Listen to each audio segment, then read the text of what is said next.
I'm Professor Joy.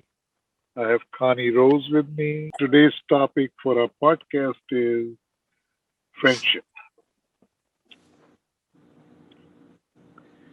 So Yep. tell us, Connie, what does friendship involve? Well, friendship is person that you want to have in your life that is a choice. Normally, you're not forced into friendships. No, I would say it's normally by choice rather than in a work situation. Someone that you're choosing to spend your free time with. What would you say friendship is? Good. Well, the question is, can friendship also be mixed with other types of relationships? Well, I think we find ourselves in friendships that are representative of the relationship patterns that we seem to fall into in our life. I think when we have a certain type of relationship pattern, it can show up in friendships, not just romantic relationship patterns. So, so let's say for discussion's sake, uh, often co-workers become friends. Yeah. People in romantic relationships become friends. People after getting married become friends. Or people who are friends get in romantic relationships or get married. So, meaning friendship is something which can start with a very non defined format and become something else. I mean, two friends can just be friends and then all of a sudden they start dating each other and then maybe even get married. Yeah, I mean, I think you need for any good relationship, friendship should be involved. I think, Yeah. or even business, if there's some camaraderie there, can help. But staying in, definitely in romantic relationships, I think the foundation of friendship is key. Yeah. So, one thing I learned by experience when I had friends who, because of some unforeseen circumstances, end up borrowing money. Mm. And I found that that generally ends up compromising friendship. If they don't pay it back, yeah. I mean, I've lent a lot of money to people and never been paid back. But now, from that experience, I will only ever lend money with knowing that I'm okay if it doesn't come back, especially in a friendship, because that can destroy a friendship if the person doesn't pay back, and then there's resentment there. Well, so I kind of, I'm trying to recall now whether it was an article or a book on friendship, and it said that never have financial dealings with friends. It'll end up destroying your friendship. Never have, what did you say, financial dealings? Right. Never loan money, borrow money. Just let the friendship be a friendship, not financial relationship. Yeah, I mean, that's a safer bet. So my own experience has been that I never borrowed money from anyone, but I have lended money and it always ends up compromising the friendship. I have borrowed money from a friend and paid them back on time, but because I knew the importance of paying them back and I appreciated that.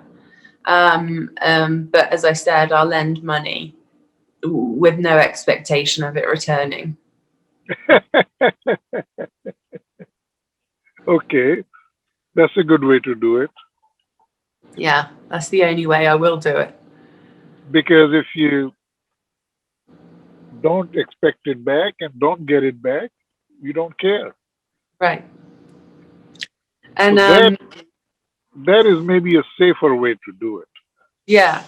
And talking about expectations, I think like we all have them, and then going into a friendship, like what are your expectations in a friendship? Like what do you expect to receive and give in a friendship? That can be very different with between different people.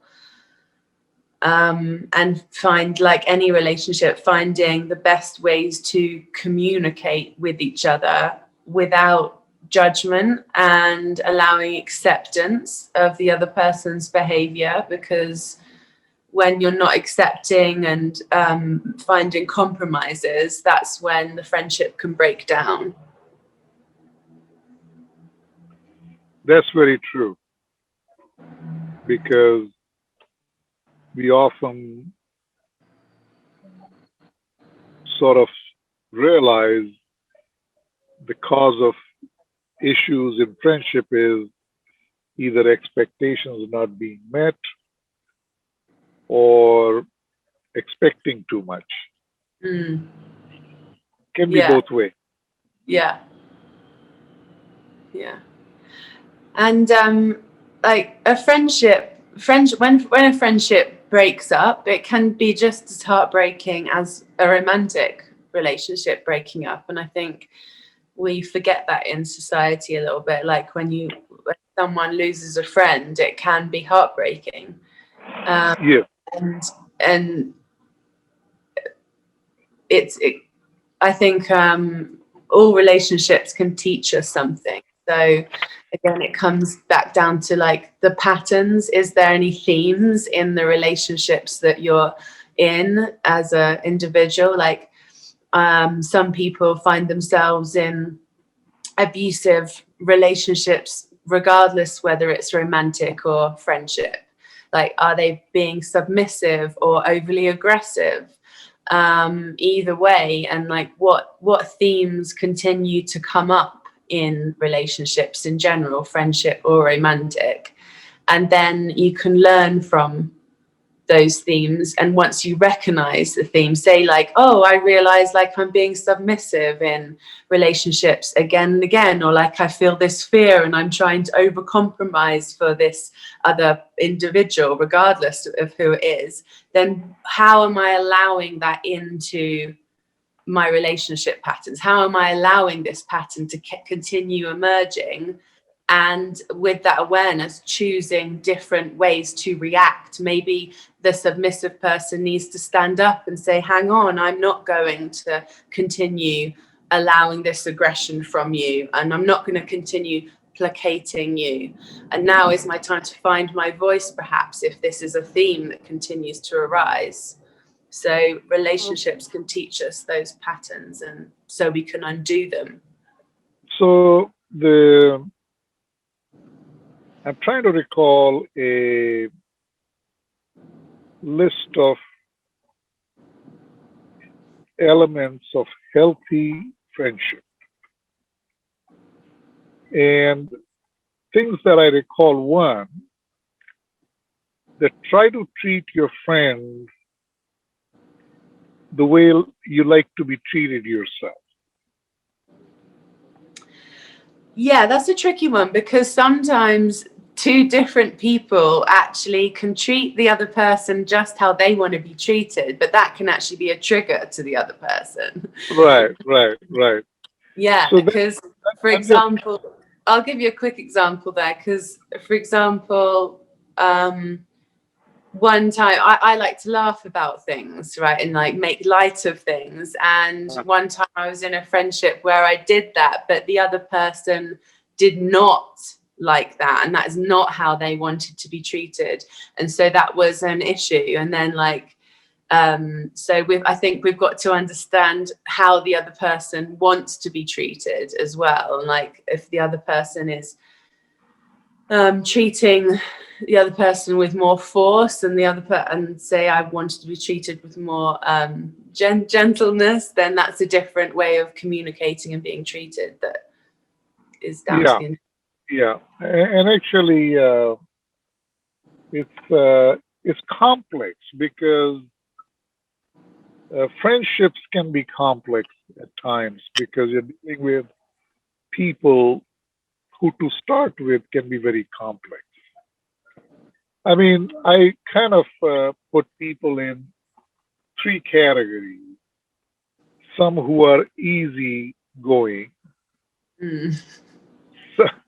some who are middle of the road, and some are very complex. Yeah, so Not if you have an easygoing person with a very complex rigid person. it could be a handful. Mm. So, like I said, one of the basic simple realities was, I think it comes from, if you want to be treated well, then you treat your friend also well. You can't expect to be treated well if you're not treating your friend well. Yeah. That kind of a thing. The other thing was that uh, you can try to understand the other person's reality, or why do you think the other person is in this friendship with you? Is it for some uh, outcome? Like, for instance, some people need friends for moral support. Some people need friends because they tend to feel insecure, or they feel to be loved. So there can be so many reasons why someone is in friendship with you. Mm-hmm. And it doesn't hurt to try to ask that question. Why do you think this person is in friendship with you? Yeah, So because it could be for status or manipulation with other people that they know, yeah, possibly. so I this morning I had a very interesting experience, uh, which I kind of I uh, can't see you. Move the camera down. oh sorry. So I have to tell you the story. Yeah. It's a true story. So for almost 30 some years, I've been going to the Starbucks in the neighborhood, and I'm there at 5 o'clock when they open every day. And so I went in, I got my coffee, I got my paper, I read my paper, looked at my emails, and spent a good hour there. And that was the start of my day every day. Mm-hmm. So Starbucks stopped carrying the paper. They said people pick up the paper, never pay for it, this and that. Right. So they stopped uh, carrying the paper. I said, so the guy who brought the paper, his name is Rudy. So Rudy said, well, uh, not going to have paper anymore. I said, well, Rudy, what am I going to do? He said, well, what do you expect me to do? Bring you paper? I said, yeah. He said, okay, I'll bring you paper. So I, Yeah. I made a deal with him. So I said, you bring me paper, I'll pay you for the paper, I'll buy you coffee, and I'll treat you as a friend, you know? Mm-hmm. We became friends. Yeah. So he is uh, from Mexico. So for now, maybe 5 years now, we've been friends. He brings me paper, I buy a coffee, I pay for the paper, you know. We've been friends and we always say one or two things in addition to the paper exchange and all that. Like, Yeah. well, do you think it's going to rain today, or something like that. Yeah. But Yeah. anyway, so we developed kind of a friendship. A So light. then, yeah, a month ago, I got a call from him. Say, I'm not feeling well. I said, well, take care of yourself, and if you need anything, just let me know. He said, okay, I will. So this morning, I went to 7-Eleven to get my paper, and I'm having this discussion with the guy who delivers paper there. I said, I have this friend, Rudy, who used to deliver paper, and he is not feeling well. And I miss that because now I have to come to Starbucks, and sometimes uh, the The seven. paper is there, sometimes it's not there. He said, well, I bring the paper, and sometimes I'm late. And now that I know this, I'm going to make sure that you have your paper on time. I said, well, thank you. So I start telling him about Rudy. He say, oh my God, you don't know about Rudy. I said, oh, what happened? He said, last Tuesday, Rudy passed away. Oh no. I said, are you kidding me? He was young. What happened? He said, well, he went into the hospital because he had a cancer in stomach, and he never came out of the hospital. Mm. And last Tuesday, he passed away. So I said, life is so insignificant. I mean, he's the last person. I thought maybe when he was sick, he said, I'm sick. I said, maybe he has COVID, because everybody has COVID these days. Yeah. So I said, maybe he has COVID. He'll be in a few weeks out of COVID and he'll be okay. But I had no idea that he has cancer and he's going Mm. to go away in a month. And unbelievable. So I said to myself, I said, life is so interesting and insignificant. And he's the second friend I lost for no reason. There was another guy at the university. Uh, he taught with me. He was also a professor in the department, and uh, something like that happened to him. And here is someone who I used to envy. He was in my way of thinking. He was the example of health.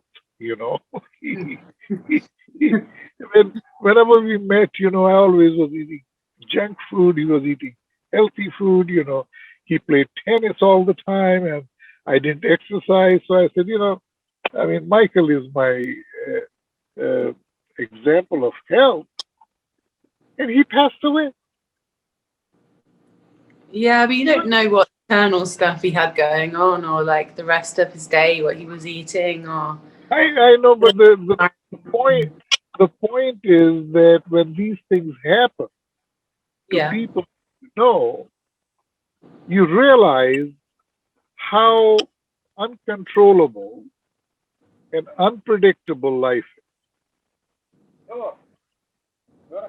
I mean, you could lose someone with no reason, or you could yourself go away for no reason. You know, because when I was, uh, how does this relate to friendship, though?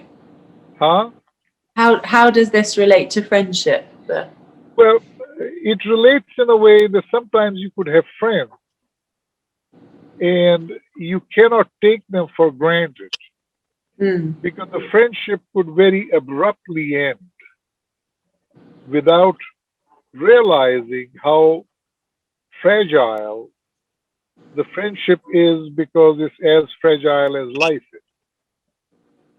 Yeah, and it's come back to appreciating and like realizing that like what's the real issue if there's an issue between two people in a friendship, like why did you become friends in the first place, and like what joy do you get from spending time with each other, and is this issue really insignificant compared to the friendship that you had or that you were building together, and like, can you compromise and let things go and accept each other and come from your heart rather than a competition or ego or trying to control things, like coming from your heart and realizing what's important between two people.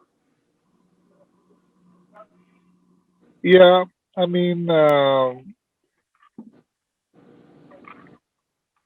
lot of interesting experiences you go through um, when you have a friend and you. I'm going to give you an example of a friend who uh, I have known for years. And one day, and we saw each other in the morning at the gym. I always went to gym every day.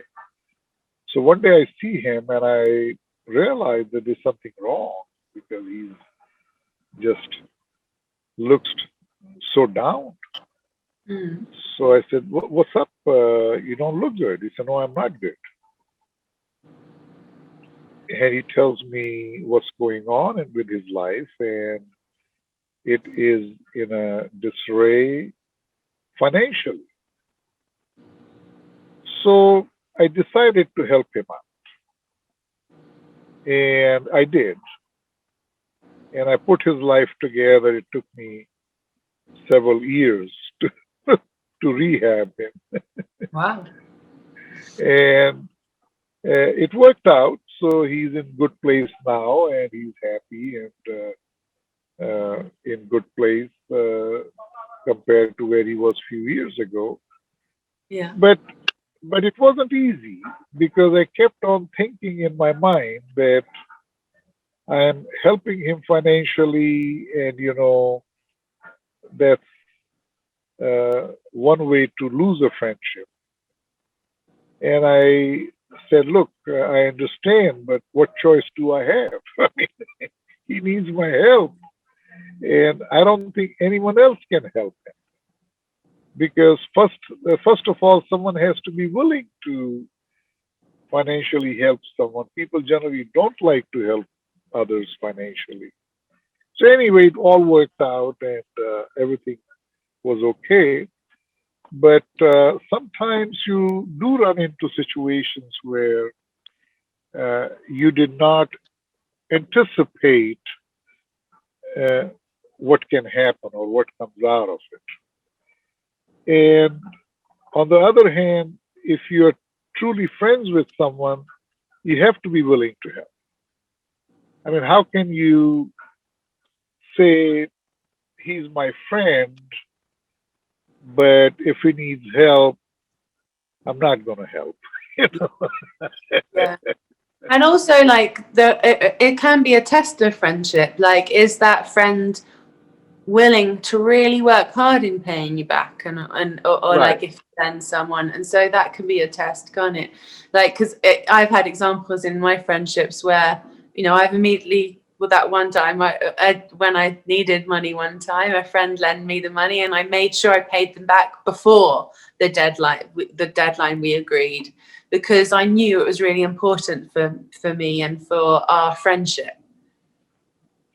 Yeah. So uh, in my case, uh, I'm going back to Ari's calls. years uh, when I never really had any financial issues. I always did well. So I was always on the side of helping others financially, my friends. I Mm. never needed help myself because God was always kind to me. Uh, so most of the times it has worked out. There have been some examples when it did not work out Mm. because uh, the friendship got tarnished, even though I did not expect to be paid back, but they felt bad for not being able to pay back. Mm. So, and I understood that why it became a problem or an issue because either they are trying to avoid me or not being able to pay back or whatever. So I kind of have this sense that financial reality in a friendship can be detrimental to its health. Yeah, it can. It's another aspect added.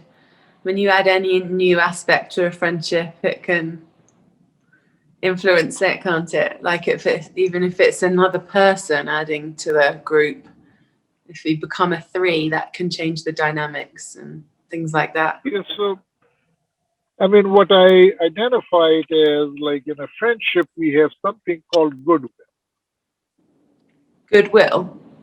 goodwill, and that goodwill can be compromised if there is any financial dealings in it. It Hmm. doesn't have to, but it can. And in some ways, it has some elements of partnership. You're in some ways in a partnership of some kind, Yeah. of being able to take care of each other in need or moral support or whatever. Mm. So it is kind of a partnership. Like if I need help, you'll help me. If and you need help, I'll help you. Yeah. Because the most or something which is scary in life is to be alone. Yeah, it can be. Yeah. And when you feel that you have friends, you feel Supported. yeah, you're kind of in good place. Yeah. So I think friendship has a lot of value, and I always value good friends. Yeah, for sure. To know that someone's gonna be there for you. Right, right. And I have been very fortunate to have good friends. Yeah, same. Always. But So sometimes you've also got to realize, like, you've got to ask yourself, like, how how happy do I feel around these people? Do I feel judged or fearful, or is there tension? Like, and is this coming from me or is it coming from them? And how this is still someone in my life that's influencing me. So how valuable is that? Is this person to me in my existence? And sometimes you do have to let people go that aren't willing to work on themselves and want to change. And sometimes we go through phases of friendships of different people in our life as we change ourselves. And like one thing I get people to do is ask, how heavy or light do I feel? Do you feel around this other person? So from on a scale of 1 to 10, and if they're a 5, then why are you hanging around with them all the time? Or if they're below a 5, certainly why are you continuing to hang around with them if they're making you feel heavy rather than light? And sometimes you just have to let people go. so I kind of um, dealing with JoyScore all the time. I always ask a simple question: in any relationship, if it improves my JoyScore, it's worth it. Right, yeah. If If it's lowering your joy score, why are you in it? Yeah. so, it's like for anything I do, if I, for instance, I'm working or doing something, my bottom line question is it helping my joy score or not? Mm. And if the answer, so I kind of apply this joy score formula to everything. I mean, what is it doing to my joy score? Well, it's improving it. Well, then it's worth it. Yeah. Yeah.